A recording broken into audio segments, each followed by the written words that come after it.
Hi friends, என்னடா இவன் நீரோட்டத்தை பற்றி பேசுவான்னு பார்த்தா ஏதோ சாங் போட்டு விட்டான் அப்படின்னு நினைக்காதீங்க.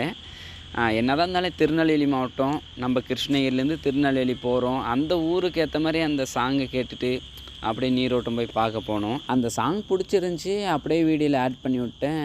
எதுவும் தப்பாக எடுத்துக்காதீங்க. சரி, ஓகே.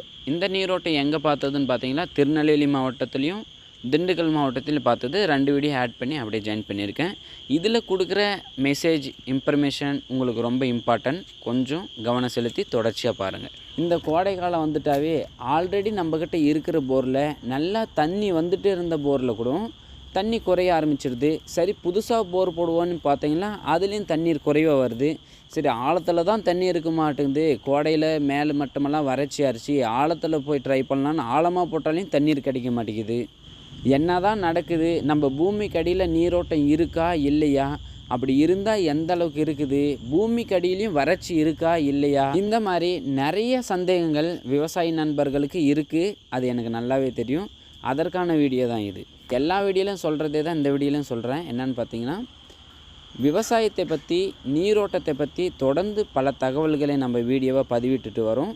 நீங்கள் நம்ம சேனலை சப்ஸ்கிரைப் பண்ணாமல் இருந்தீங்களா, சப்ஸ்கிரைப் பண்ணி வச்சுக்கோங்க. உங்களுக்கு ஃப்யூச்சரில் ரொம்ப யூஸ்ஃபுல்லாக இருக்கும். சரி, ஓகே. இப்போ நம்ம வறட்சினா என்னென்னு ஃபஸ்ட்டு தெரிஞ்சுக்கணும். அதுக்கு முன்னே நம்ம மேல்புறத்தில் பருவநிலைன்னு பார்த்தீங்களா, குளிர்காலம், கோடைக்காலம், மழைக்காலம், பருவக்காற்று அப்படின்னு பருவநிலை மாறி மாறி வரும்.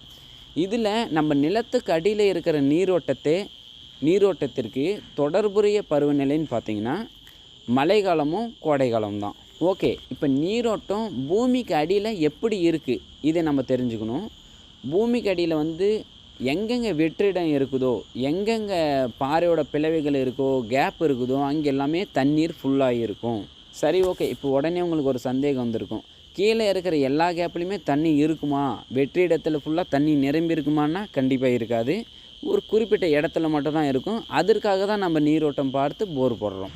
சரி, ஓகே. இப்போ மழைக்காலம், வெயில் காலம் 2 பருவநிலை இருக்குது. இந்த 2 பருவநிலையுமே நிலத்துக்கடியில் இருக்கிற நீரோட்டத்தை மாற்றத்தை கொண்டு வரும். அது எப்படி மாற்றத்தை கொண்டு வரும்ன்றதை நம்ம பார்ப்போம். இப்போ ஃபஸ்ட்டு நம்ம மழைக்காலம் எடுத்துப்போம். மழை காலத்தில் பருவமழை பெஞ்சிட்டு வரும். பருவமழை தொடங்கிடுச்சுன்னா பரவலாக எல்லா இடத்துலையும் மழை பெஞ்சிட்டு வரும். இப்போ மேல்புறத்தில் தான் நம்ம கிருஷ்ணகிரி, தருமபுரி, சேலம் இந்த மாவட்ட வரையே பிரித்து வச்சுருக்குமே தவிர பூமிக்கு அடியில் எல்லாமே பூமி ஒன்று தான். பட் பள்ளம் மேடுன்ற மாதிரி அது நீரோட்டம் போகும். பள்ளம் இருக்கிற இடத்துல அதிகமாக நீரோட்டம் போகும், மேடில் ஓரளவுக்கு அளவான நீரோட்டம் போகும். இப்போ பருவமழையில் பொழிகிற மழை தண்ணீர் எல்லாமே முதல் கட்டமாக ஃபஸ்ட்டு லேயருக்கு போய் ஃபார்ம் ஆகும். ஃபஸ்ட்டு லேயரில் ஃபார்ம் ஆனதோடுமே அந்த கிணற்றில் இருக்கிற நீரோட்டம் மட்டம் உயரும். கிணற்று நீரோட்டம் ஃபுல்லாகும். அப்போ அந்த கிணற்றில் இருக்கிற தண்ணீர் எடுத்து விவசாயம் பண்ணிட்டு வருவாங்க. மற்றபடி எவ்வளோ தான் மழை பெஞ்சாலும் குடி தண்ணீர், கமர்ஷியல் யூஸுக்கெல்லாம் போர்வெல் வாட்டரை தான் எடுத்து யூஸ் பண்ணிட்டு வருவாங்க. இந்த பருவமழையில் ஓரளவுக்கு மேல்மட்ட நீரோட்டமெல்லாம் ரீசார்ஜ் ஆகி நம்ம கிணற்றுலலாம் ஓரளவுக்கு தண்ணீர் இருக்கும் எல்லா மாவட்டத்துலையுமே. இந்த நேரத்தில் போர்வெல்ல பயன்படுத்துகிறவங்க மிக குறைவாக தான் இருப்பாங்க. இந்த மாதிரி டைமில் உங்கள் போரை நீங்கள் யூஸ் பண்ணும்போது 24 hours உங்களுக்கு தண்ணீர் குறையாமல் 2 இன்ச் தண்ணி, 2.5 இன்ச் தண்ணி வர்றதுக்கான வாய்ப்பு நிறைய இருக்குது. ஏன்னு பார்த்தீங்களா, உங்களுக்கு நிறைய மாவட்டத்தில் நிறைய பேர் என்ன பண்ணுவாங்கன்னா கிணற்று நீரோட்டத்தை வச்சு தான், கிணற்று தண்ணியை வச்சு தான் விவசாயம் பண்ணிகிட்டு இருப்பாங்க. போர் தண்ணீர் யாரும் விவசாயம் பண்ணாதனால எல்லாரோட போரும் ஓரளவுக்கு நல்லபடியாக ஓடும். சரி, ஓகே. இப்போ பருவமழை முடிஞ்சு நம்ம கிணற்றில் இருக்கிற நீர் மட்டத்தை தொடர்ந்து எடுத்து விவசாயம் பண்ணிவிட்டு யூஸ் பண்ணிட்டு வரோம். அது என்ன பண்ணுங்கன்னா நாளடைவில் படிப்படியாக அந்த கிணற்றில் இருக்கிற நீர் மட்டம் வந்து குறைய தொடங்கிடும். அப்போ குறைய தொடங்கும்போது நம்ம என்ன பண்ணுவோம், போர்வெல்லில் யூஸ் பண்ணுவோம். இப்போ வந்து பரவலாக எல்லாருமே அந்த போர்வெல்லில் இருக்கிற வாட்டரை பயன்படுத்த ஆரம்பிச்சிருவாங்க, எல்லாருமே யூஸ் பண்ணுவாங்க. இந்த நேரத்தில் உங்கள் போரை யூஸ் பண்ணும்போது ஓரளவுக்கு வாட்டர் சோர்ஸ் நல்லபடியாக வந்துட்டு தான் இருக்கும், நீங்களும் விவசாயம் பண்ணிகிட்டே தான் இருப்பீங்க. நெக்ஸ்ட்டு படிப்படியாக வெயிலின் தாக்கம் அதிகரிக்கும், கோடை காலம் ஸ்டார்ட் ஆகும். கோடை காலம் ஸ்டார்ட் ஆக என்ன பண்ணுங்கன்னா, உங்கள் கிணற்றில் இருக்கிற நீர் மட்டம் வந்து படிப்படியாக குறைய ஆரம்பித்து முழுசாகவே ஒரு கண்டிஷனில் ட்ரை ஆயிரும். இந்த மாதிரி டைமில் என்ன நடக்கும்னா, போர்வெல் வாட்டரை யூஸ் பண்ணாதவங்க கூட போர்வெல் வாட்டரை யூஸ் பண்ணுற ஒரு கட்டாயம் ஏற்படும். இப்போ ஒரு குடும்பத்துலேயும் ஆவரேஜாக நீங்கள் எடுத்துக்கினீங்களா, சுமார் 4 போர் 5 போர் 6 போர் வரையும் போட்டு வச்சுருக்காங்க.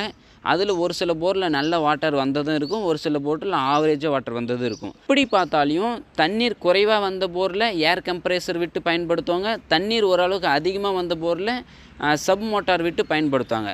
மொத்தமாக பயன்பாடுன்றது கண்டிப்பாக கட்டாயம் ஆயிரும். ஏன்னா மேல்மட்டத்தில் நீரோட்டம் இல்லாதனால ஆழ்துளை கிணற்றை பயன்படுத்துகிற ஒரு சூழ்நிலை ஏற்படுது. சிம்பிள் கால்குலேஷன் ஒன்று சொல்கிறேன், பார்த்துக்கோங்க.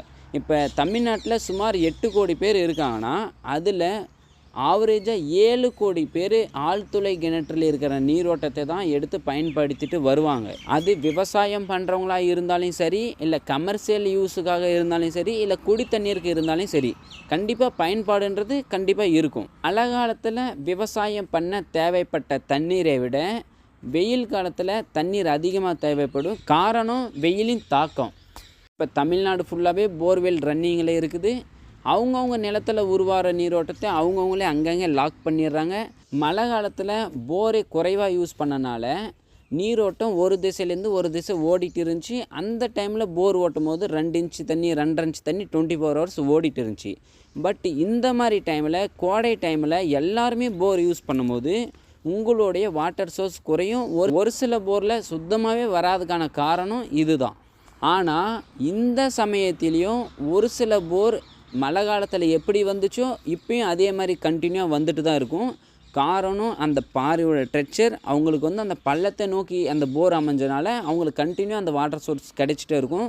கொஞ்சம் மேட்டை நோக்கி யார் போர் இருக்கோ அவங்களுதெல்லாம் ட்ரை ஆகிறதுக்கான சூழ்நிலை ஏற்பட்டுரும். அன்பர்ந்த விவசாயிங்கிட்ட ஒரே ஒரு ரெக்வஸ்ட், இது பண்ணிங்கன்னா நல்லாயிருக்கும். என்னான்னு பார்த்தீங்கன்னா, கோடை காலத்தில் நீர் கிடைக்காமல் போட்ட போர் ஃபெயிலர் ஆகி தண்ணீரே இல்லாமல் நிறைய குடும்பங்கள் ரொம்ப கஷ்டப்பட்டுட்டு வராங்க. அதனால் தண்ணீர் இருக்கிறவங்க கொஞ்சம் சிக்கனமாக பயன்படுத்துங்க. இந்த கோடை காலத்தில் மட்டும் எல்லாருக்குமே தண்ணீர் இருக்கணும், தண்ணீர் இல்லாமல் யாரும் கஷ்டப்படக்கூடாதுன்றது தான் என்னோடய நோக்கம். அதற்காக இந்த ரெக்வஸ்ட்டை மட்டும் கொஞ்சம் பண்ணிங்கன்னா நல்லாயிருக்கும். இப்போ வந்து கொஞ்சம் பேருக்கு இந்த சந்தேகமும் இருக்குது, இந்த வறட்சியான டைமில் இந்த கோடை காலத்தில் நிலத்துக்கு அடியில் இருக்கிற நீரோட்டம் ஆழத்துக்கு போயிடுமா, இன்னும் டெப்த்துக்கு போயிடுமா, நம்ம ஆழத்தில் போட்டால் தண்ணீர் வருமே அப்படின்னு நிறைய பேர் நினச்சிட்டு இருக்காங்க. நீங்கள் எவ்வளவு ஆழம் போட்டாலும் சரி, நீரோட்டம் எங்கெங்கே இருக்கணுமோ அங்கங்கே தான் இருக்குது. அதில் எந்த ஒரு மாற்றமும் வராது. நம்மளோட வறட்சி மேலே இருக்கிற வறட்சி மேல்மட்ட வறட்சி. பூமிக்கு அடியில் எங்கெங்கே நீரோட்டம் இருக்கணுமோ அது அங்கங்கே தான் இருக்குது. மழை காலத்தில் என்ன பண்ணுங்கன்னா உங்களுக்கு அதிகமான நீரோட்டம் இருக்கும், வெயில் காலத்தில் கம்மியான நீரோட்டம் இருக்கும். அதனால் நீங்கள் சரியான முறையில் நீரோட்டம் பார்த்து போர் போடலைன்னா நீங்கள் எத்தனை அடி போட்டாலையும் ஃபெயிலியர் கண்டிப்பாக இருக்கும். எக்ஸாம்பிளுக்கு உங்கள் நிலத்தில் பக்கத்தில் இருக்கிறதுங்களே பாருங்கள், நீங்கள் 1300 அடி போட்டிருப்பீங்க, புகையாக போயிருக்கும். பக்கத்தில் வெறும் 500 அடி தான் போட்டிருப்பாங்க, அவங்களுக்கு நல்ல தண்ணீரே இருக்கும். காரணம் அவங்க கரெக்டான நீரோட்டத்தை பார்த்து போர் போட்டிருக்காங்க, அவங்களுக்கு வாட்டர் சோர்ஸ் இருக்குது. நீங்கள் நீரோட்டத்தை பார்க்குறதுல மிஸ்டேக் பண்ணிங்கன்னா எத்தனை அடி டெப்த்து போட்டாலும் கண்டிப்பாக தண்ணீர் வராது. இந்த மாதிரி கோடை காலத்தில் பரவலாக எல்லாருமே போர்வெல் யூஸ் பண்ணுறனால உங்கள் நிலத்தில் இருக்கிற உண்மையான நீரோட்டத்தின் அளவை கண்டிப்பாக கண்டறியலாம். அதனால் இந்த மாதிரி டைமில் நீங்கள் நீரோட்டம் பாருங்கள், இந்த மாதிரி டைமில் போர் அமைங்க. இந்த போர் ஆல்மோஸ்ட் உங்களுக்கு ஒரு பெஸ்ட்டான போரும் அமையும். ஏன்னு பார்த்தீங்கன்னா, மழை பெய்யும் போது உங்களுக்கு எக்ஸ்ட்ரா சேர்ந்து வரும், வெயில் அடிக்கும் போது இந்த தண்ணீர் உங்களுக்கு நிரந்தரமாக வரும். அதனால் இந்த டைமில் நீரோட்டம் பார்த்து போர் போடுறது மிக சிறந்தது. ஒரு சில பேர் போர் போடுறதுக்கான அமௌண்ட் இருக்காது. பட்டு என்ன பண்ணுறதுன்னு கேட்டிங்கன்னா, அவங்களுக்கு ஒரே ஆப்ஷன், இந்த மாதிரி கோடை காலத்தில் நீங்கள் நீரோட்டம் பார்த்து வச்சுக்கோங்க, இடம் எங்கன்னு மார்க் பண்ணி வச்சுக்கோங்க. உங்களுக்கு எப்போ அமௌண்ட் சேருதோ அதை நீங்கள் மழை காலத்தில் போட்டாலையும் அந்த சோர்ஸ் கண்டிப்பாக உங்களுக்கு கிடைக்கும். பட் நீரோட்டம் பார்க்குறதுக்கான சரியான நேரம் இந்த கோடை காலம் தான். ஒரு முக்கியமான விஷயத்தை சொல்ல மறந்துட்டேன். போர்வெல் ஃபெயிலியருக்கு காரணம் வறட்சி கிடையாது, நீரோட்டம் பாப்பறவை தான். ஏன்னு பார்த்தீங்கன்னா, நீங்கள் மழை காலத்தில் போர் போட்டாலும் சரி, வெயில் காலத்தில் போர் போட்டாலும் சரி, போர்வெல் ஃபெயிலியர் கண்டிப்பாக இருக்குது. காரணம் நீரோட்டம் பார்க்குறவர் கரெக்டான இடத்தை தேர்வு செய்யலைன்னா உங்களுக்கு போர்வெல் ஃபெயிலியர் கண்டிப்பாக வரும். அதனால் சரியான முறையில் நீரோட்டம் பார்த்து போர் போடுறவரே தேர்வு செய்யுங்க, போர் போடுங்க, உங்கள் பணத்தை வேஸ்ட் ஆக்காதீங்க. அதுதான் என்னோட முழு நோக்கம். என்கிட்ட நிறைய விவசாயிகள் என்னோடய நிலத்தில் தண்ணீரே இல்லைன்னு ஒரு சில பேர் சொல்கிறாங்க, ஒரு சில பேர் இருக்குதுன்னு சொல்லிட்டு பயன் வைக்கிறாங்க. ஆனால் தண்ணீர் வர மாட்டேங்குது. தண்ணீர் இருக்குமா இல்லை இல்லாமல் இருக்குமா அப்படின்னு நிறைய பேர் கேட்குறாங்க. கண்டிப்பாக 100க்கு 100% எல்லாரோட நிலத்துலையும் தண்ணீர் இருக்குது. இதை நான் உறுதியாக சொல்ல முடியும். ஏன்னா தண்ணீரே இல்லை அப்படின்னு நிறைய நிலத்தில் சொன்ன இடத்துல கூட நான் தண்ணீர் எடுத்து தந்திருக்கேன்.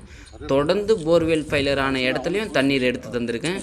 அதனால் தமிழ்நாட்டில் எந்த டிஸ்ட்ரிக் எந்த இடமா இருந்தாலும் என்னால் தண்ணி எடுத்து தர முடியும். தண்ணீரை மிக சிக்கனமாக பயன்படுத்துங்க, உங்கள் பணத்தை வேஸ்ட் பண்ணாதீங்க. நம்ம நெக்ஸ்ட்டு ஒரு இம்பார்ட்டண்டான இன்ஃபர்மேஷனில் நம்ம சந்திக்கலாம். சொல்ல மறந்துட்டேன், நம்ம சேனலை சப்ஸ்கிரைப் பண்ணாமல் நீங்கள் பார்த்துருந்தீங்கன்னா சப்ஸ்கிரைப் பண்ணி வச்சுக்கோங்க. உங்களுக்கு ரொம்ப யூஸ்ஃபுல் இன்ஃபர்மேஷன் மட்டும்தான் நம்ம கொடுப்போம். உங்களுக்கு இந்த வீடியோ பயனுள்ளதாக இருந்தால் ஒரு லைக் பண்ணிவிட்டு உங்கள் கருத்தை கீழே தெரிவிச்சுட்டு போங்க.